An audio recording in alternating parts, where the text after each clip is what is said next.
Hello, Erica here today. I'm here to do the mid-year book freakout tag.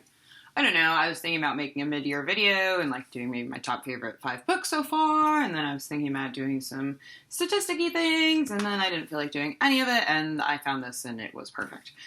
So, we're going to talk about my reading experience up until this year. I was not tagging this, I just want to do it. And I will link the original creators down below. Question 1 is, what is the best book you've read so far this year? It's probably like a 4 or 5-way tie, but because I'm going to talk about most of the books later in the video, I went with Shantaram by Gregory David Roberts. I read this very early in the year in January. It was incredible. I loved it. I cried like a baby. Read it. Number 2, best sequel you've read so far this year. I really enjoyed The Well of Ascension, which is the second book in the Mistborn trilogy. I thought it was incredible. I loved the whole trilogy though, so, excellent. Question 3, new release you want to read but haven't read yet. I really want to read The Argonauts by Maggie Nelson. I'm not entirely sure what it's about, but I've read the first couple of pages when I was in the bookstore, and I've heard some people vaguely talk about it. Anyway, I need to get my hands on that, and I'm going to next time I go to a bookstore, and I think I'm going to love it. Most anticipated release for the second half of the year. I don't really keep up that much with new releases. I have been more recently, and I'm not sure why. I just have been. That's fine. I don't care either way.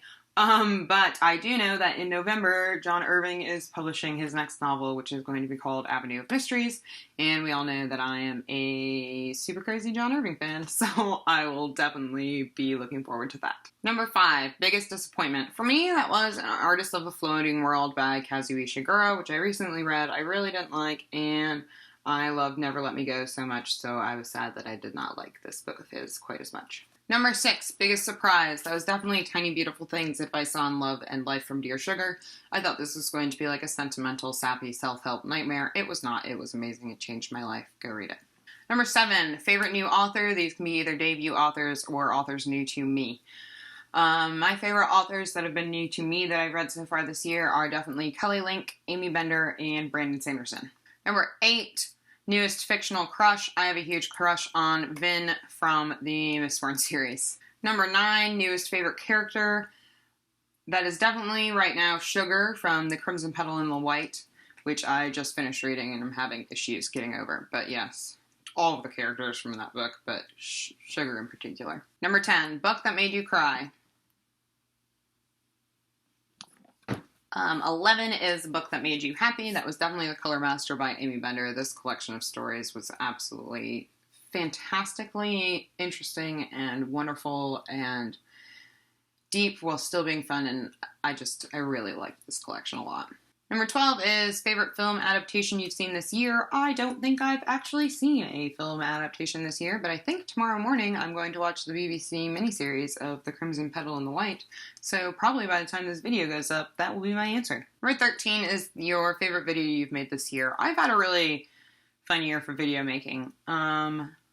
But I'm going to say that the video that I'm most proud of at the moment is my review of Song of Solomon by Toni Morrison, which I will link down below because I feel like that's the first review I did on my channel where I really kind of expressed my thoughts almost semi-coherently, not actually coherently at all, but I said everything I wanted to say and I didn't shy away from topics or things or sugarcoat things or whatever.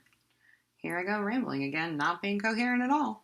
14 is the most beautiful book you've bought this year. That's probably The Grace Keepers by Kiersey Logan, which I forgot to grab off my shelf and I'm too lazy to go pick up now, but you've all seen this book, right?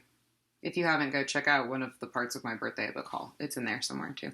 15 is what books do you need to read by the end of the year? So my only goal right now regarding what I need to read by the end of the year is that I want to read all of the books on my TBR shelf that I bought prior to this year. So that way, going into 2016, I will only have books that I bought in 2015 sitting on my shelves, and none of these books that have been languishing around for 900 years. So I'm either going to finish or get rid of all of the following books. Bird by Bird, Some Instructions on Writing and Life by Anne Lamott. In the Garden of Beasts, Love, Terror, and an American Family in Hitler's Berlin by Erik Larson, which I'm currently reading, and I really like so far. Brideshead Revisited by Evelyn Waugh. The Joy Luck Club by Amy Tan. The short novels of John Steinbeck. I only have 2 more novellas to go in this collection, then I'll be done with it.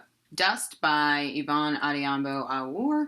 Sea of Poppies by Amitav Ghosh, The Heart is a Lonely Hunter by Carson McCullers, A Home at the End of the World by Michael Cunningham, My Antonia by Willa Cather, Labyrinths by Jorge Luis Borges, which I've tried to start a couple of times. This book is dense, y'all, but I'm going to get through it.